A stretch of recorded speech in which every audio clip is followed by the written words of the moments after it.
Hi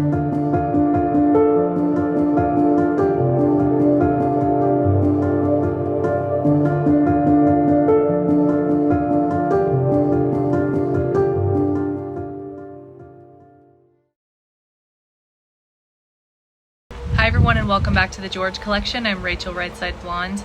I've always wondered why John Kennedy put Richard Nixon on the first anniversary cover of George. That would be in October of 1996. And after watching a recent video that Tucker Carlson did covering Richard Nixon, I think maybe now I have my answer.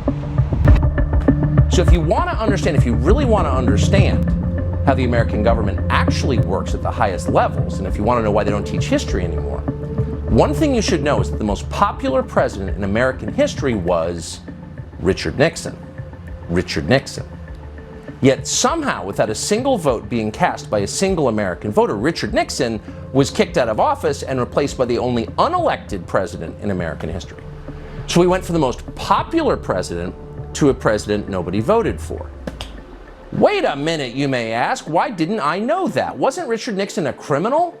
Wasn't he despised by all decent people? No, he wasn't.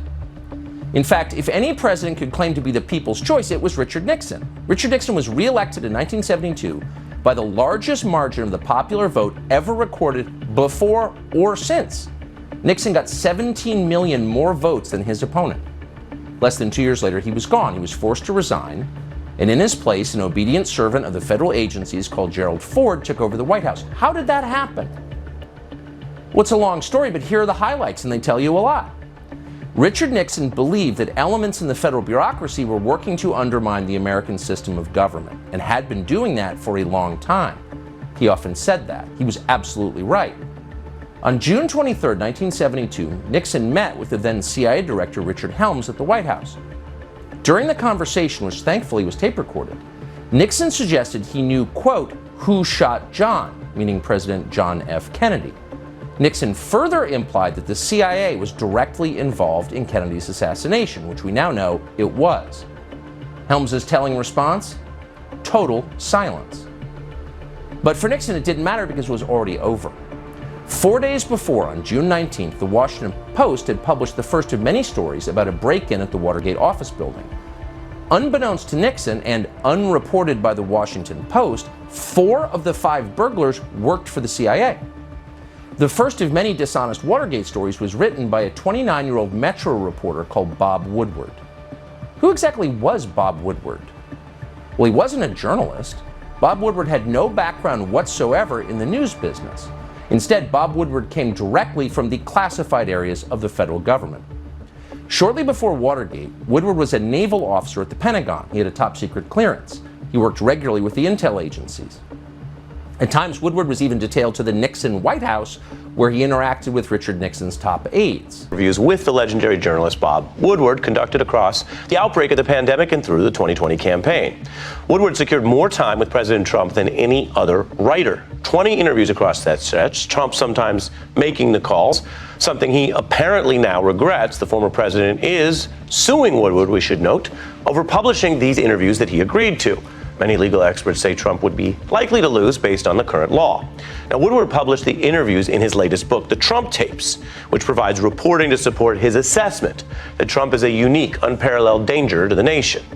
That conclusion goes farther, quite frankly, than much of the journalism that Woodward has been known for, a chronicler of 10 presidents, from breaking stories across Watergate that upended the Nixon era and history itself, to deep looks at Clinton, Bush, and the Obama years. 21 books in all. Most made the bestseller list, if you check.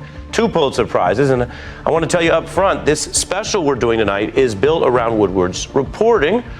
Soon after leaving the Navy, for reasons that have never been clear, Woodward was hired by the most powerful news outlet in Washington and assigned the biggest story in the country. And just to make it crystal clear what was actually happening, Woodward's main source for his Watergate series was the deputy director of the FBI, Mark Felt. And Mark Felt ran, and we're not making this up, the FBI's COINTELPRO program, which was designed to secretly discredit political actors the federal agencies wanted to destroy, people like Richard Nixon. And at the same time, those same agencies were also working to take down Nixon's elected vice president, Spiro Agnew. In the fall of 1973, Agnew was indicted for tax evasion and forced to resign. His replacement was a colorless congressman from Grand Rapids called Gerald Ford. What was Ford's qualification for the job? Well, he had served on the Warren Commission, which absolved the CIA of responsibility for President Kennedy's murder. Nixon was strong-armed into accepting Gerald Ford by Democrats in Congress. Quote, "We gave Nixon no choice but Ford," Speaker of the House Carl Albert later boasted. 8 months later, Gerald Ford of the Warren Commission was the President of the United States. See how that works? So those are the facts, not speculation. All of that actually happened. None of it's secret. Most of it actually is on Wikipedia. But no mainstream news organization has ever told that story. It's so obvious, yet it's intentionally ignored.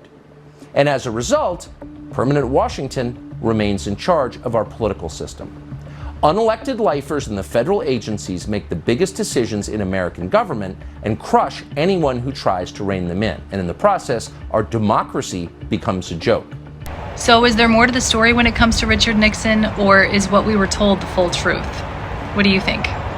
That does it for this episode of the George Collection. Thank you so much for watching. Have a great week, and I'll see you next time.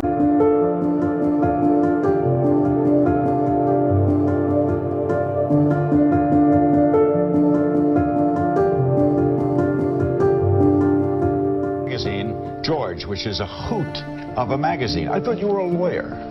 I was. What happened? Well, we decided, actually taking a cue from folks like yourself and you around the 1992 election, that there was an opportunity here to change the definition of a political magazine.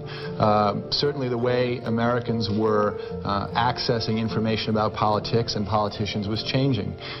Candidates were appearing on late-night talk shows, on talk radio, on sitcoms, and there was a kind of a leveling process. And while the rest of media clearly had caught up with that, we felt that political magazines per se hadn't.